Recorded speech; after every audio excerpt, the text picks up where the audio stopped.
Bismillah ar-Rahman ar-Rahim. Assalamu alaikum wa rahmatullah. This is Dr. Halimah. Today, lecture number 8, and the title of our lecture is A Short Introduction to Arabic English Translation. Now, during our lecture, we will be, of course, going through the learning objectives, and we will be going through the following points. We will talk about the emphasis of Islam on learning a foreign language, and then translation in the early days of Islam, and the translation during the Abbasid age, and then we will go through the methods of translation in the Abbasid age, then a translation during the French invasion of Egypt, then translation during Muhammad Ali's rule in Egypt. Then we will finish off the lecture saying something about the effect of the Arabic translation on European movement of translation. So let's start with Islam's emphasis on, let's see how the learning objectives. Now, by the end of this lecture, which is very important, you should be able to show knowledge of what? Of the importance of translation in Islam. We will see later. Second, you should be able to develop a historical background or historical knowledge of translation in the Arab world. And then you should be able to show understanding of the main translation method used by Arab translators. These are the learning outcomes. You should be able to achieve them by the end of this lecture. In other words, when you have seen this lecture, or when you have gone through it, when you have read it, you have to ask yourself, have I achieved these learning objectives or not? All right? Now, let's see. Islam, one of the characteristics of Islam is that it emphasizes on learning in general, and it has emphasized on learning a foreign language, to the extent that learning a foreign language is like a religious duty. Now, if we take just one example of the Holy Quran, as you can see in the Holy Quran, Allah subhanahu wa ta'ala says,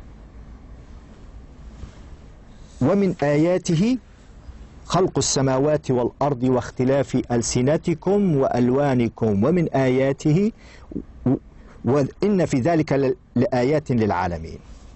Now, in English, and among his signs is the creation of the heavens and the earth, and the variations in your languages and your color.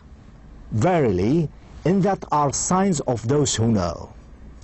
Now, we can learn from this great verse that because we have different nations and obviously different languages, we need to learn the language of one another so that we would be able to communicate with one another. And obviously, we can either communicate verbally or in writing. And we can infer from this particular verse that we cannot communicate with the Chinese or with the English people or with the French without the process of translation. Can we? I mean, if you want to communicate with the English people, you need either to learn a language, English language, or to translate from Arabic into English. So this is an evidence that Islam has given a great emphasis on learning a foreign language. Now, it's not only the Holy Quran. The Prophet Muhammad sallallahu alaihi wasallam has also expressed his interest in learning a foreign language, or encouraged us to learn a foreign language, and emphasized on the importance of learning a foreign language. Now, it was reported that the Prophet said, he who knows the language of a people has a full protection against their evil intentions. Again, we can infer from this particular hadith saying that there are a lot of benefits of learning a foreign language. Not only to protect ourselves from their evil intentions, but as well we can benefit from people of different languages. We can spread the word of Islam. We can solve our problems with them by learning their foreign languages. So this is just very briefly an example of Islam's emphasis on learning a foreign language.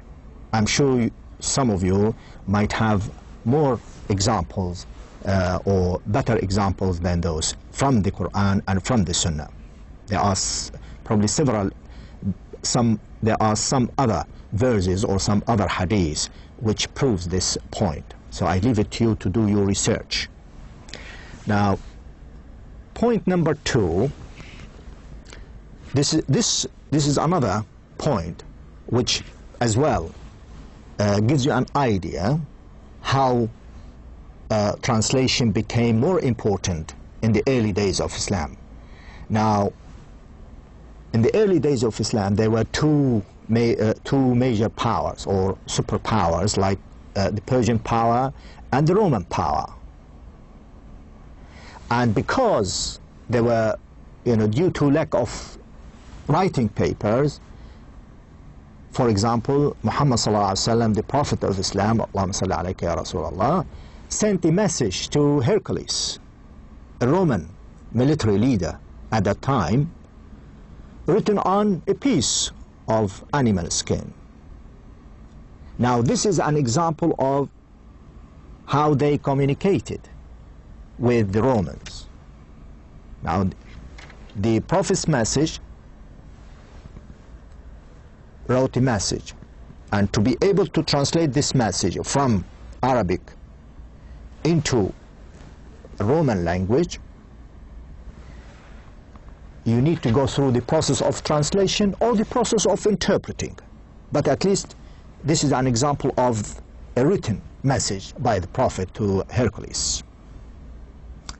Now, because of the geographical and political situation at that time, it has expanded, and the Muslim territories became bigger and bigger, so Arabs started to travel in large areas beyond the Arabian Peninsula and started to get interested in what? In learning a foreign language. So they started to learn Persian, Latin, and Greek. So this is just very briefly, I'm taking you through history, very briefly, to show you the importance of learning a foreign language and the importance of translating or interpreting from the early days of Islam.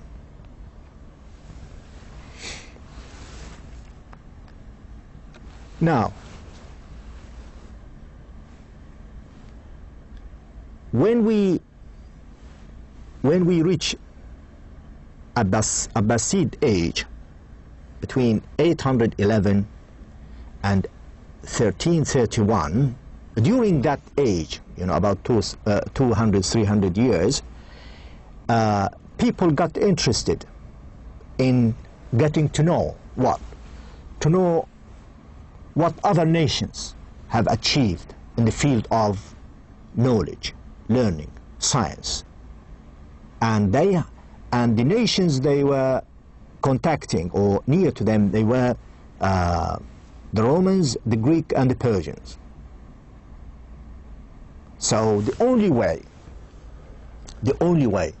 to know what these nations had achieved in the field of science, in the field of art, in the field of philosophy or learning, was only the way through the process of translation.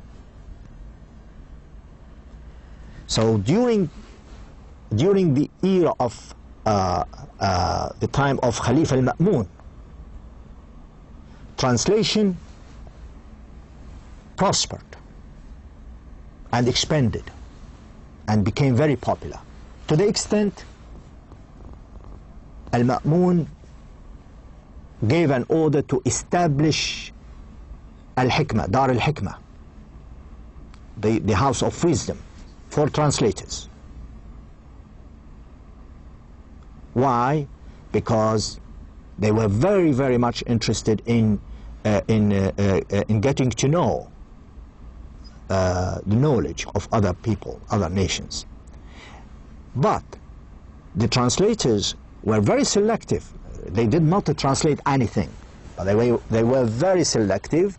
They looked for works that would benefit them, like works on philosophy, on medicine, on engineering, music, and logic.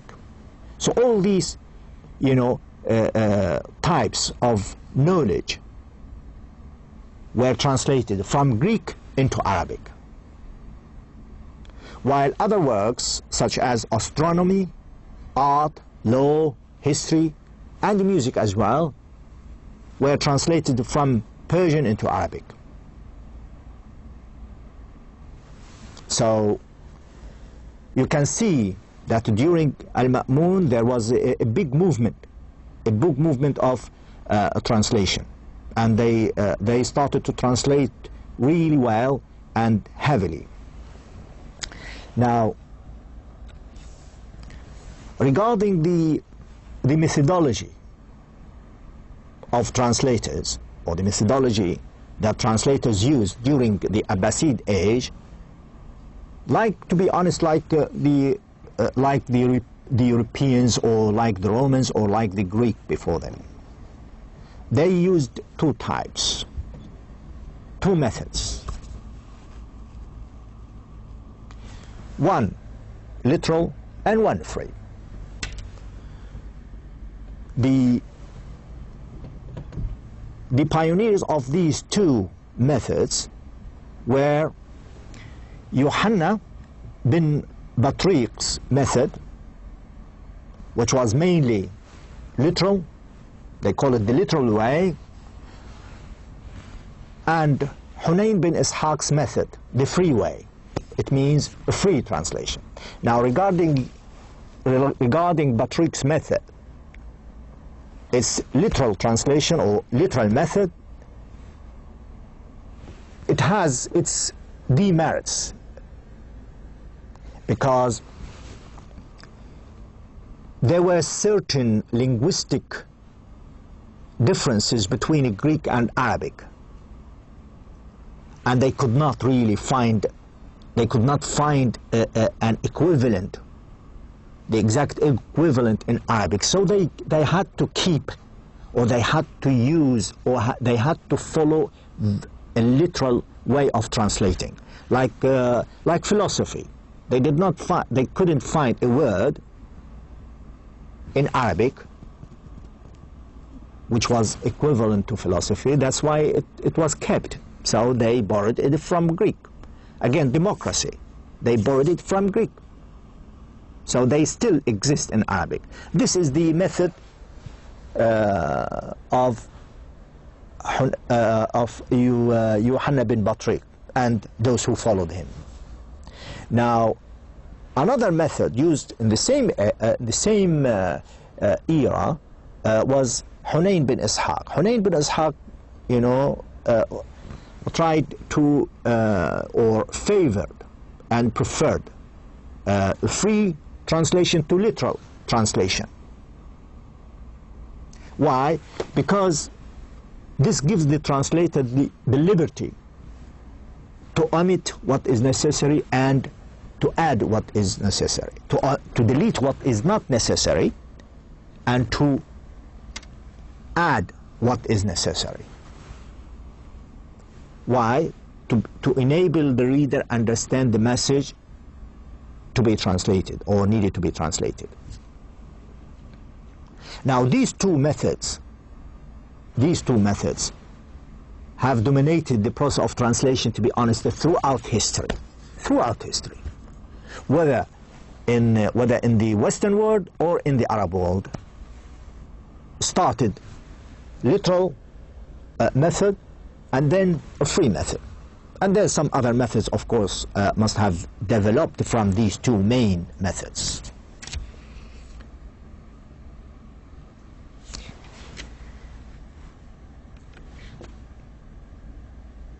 Now, after the Abbasid, I would like to take you right away to the translation during the French invasion of Egypt in 1789. Now, when Napoleon Bonaparte invaded Egypt in 1789, he brought with him translators and interpreters to help him communicate with the Egyptians with regard to the political, social, and administrative affairs, to be able to communicate with the local people. Now, during that time, the task of the translators who came from France was to translate official administrative documents, and sometimes they acted as interpreters, especially when something happens between the locals and the French. So the main task for these interpreters and translators was really business oriented, task oriented. They wanted to serve the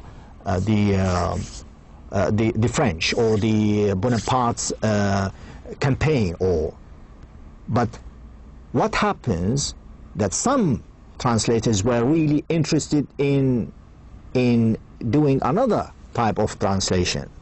Like we have this translator like Jean-Michel Venteur de Pardy, who was born 1776. Now what he did, he came and he enjoyed translating, and he looked at translating as a pastime activity. That's why he started to translate arts, and he looked at it as a linguistic exercise rather than an official or technical or professional task. So you can see that there were so many reasons for people to translate or to interpret from Arabic into French or from French into Arabic during that period. Okay. Now when the French left Egypt and Muhammad Ali came to rule Egypt in 1805, from 1805 to 1848, Muhammad Ali. Now, when Muhammad Ali's rule started, and as far as translation is concerned, we can see that translation took a different form. It became independent. It became an independent movement, and it thrived. It thrived, it prospered. It became very popular, very interesting to people during the time of Muhammad Ali. You know why? Because Muhammad Ali himself was very much interested in learning about, not about the Arabs, about the European civilizations. That's why he tried all forms of education available in his time to bring to his people. So he was trying to make education of all forms available to to the people of Egypt, and then he has to really bring education from Europe. How would he do that? By the process of translation. That in this case, what he did, or he sent people to Europe, to France, or to Europe, and then he brought people to Egypt, and he asked the translators to translate so many books from French, from English, from Turkish into Arabic. Now, in his book, somebody called Ahmad Izzat Abdul Karim, in his book about history of education in Muhammad's period, what he said? He said, as far as the scientific renaissance is concerned, it would be no exaggeration to call Muhammad Ali's time the period of translation.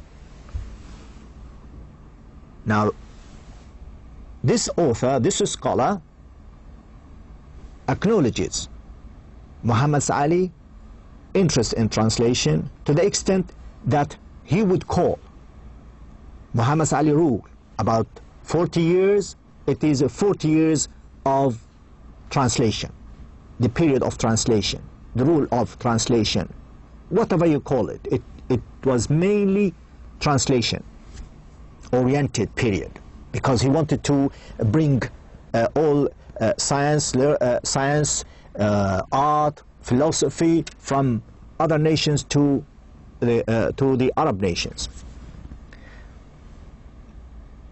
Now, regarding the method, again, it wasn't literal, and it wasn't really communicative, or it wasn't like free translation. It was literal, but very awkward structural language, because they used to translate from Turkish into Arabic, and the translation was not literal, but still it had some Turkish words in it. Now, the translation movement in Egypt was a great incentive, not only for people in Egypt, but for all people around the world, the Arab world. So translation started to expand all over the Arab world, and the new translators became interested in translating from and into Arabic.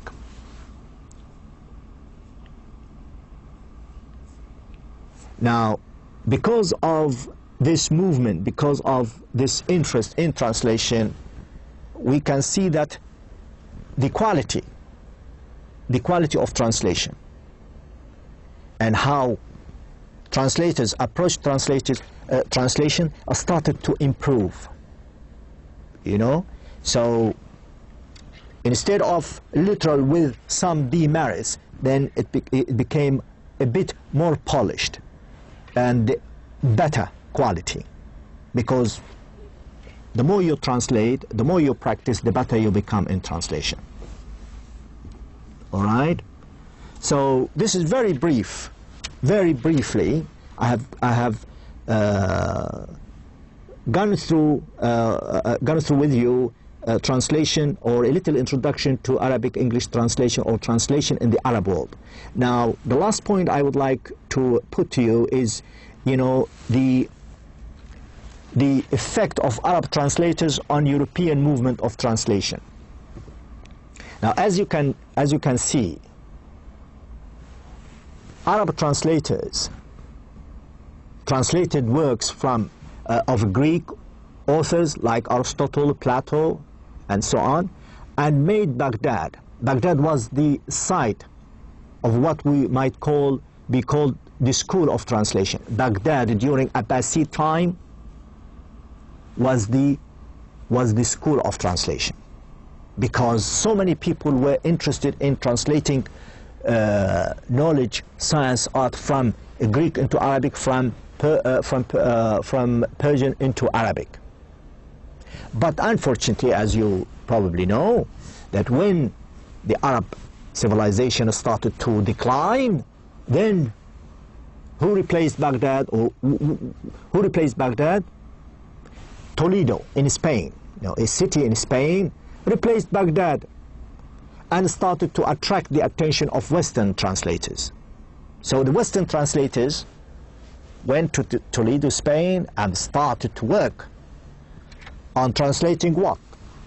Translating the works of Greek origin, to translate them from Arabic into Latin, and then later on translators from different nationalities translated Latin works into their native language. In other words, all the works held in Toledo were in Arabic, all right? Were in Arabic, but of a Greek origin. So translators started to translate from Arabic into Latin, and then other translators started to translate from Latin into other nationalities and other nationalities or other languages such as English, French, German, Italian. So from Arabic into Latin, from Latin into other languages. But Arabic came from the Greek. So work from the Greek language came into Arabic, and then from Arabic into Latin, and then from Latin to French, English, and German, and Italian, and so on. Then a different type of translation movement started in the West, which is not our concern here.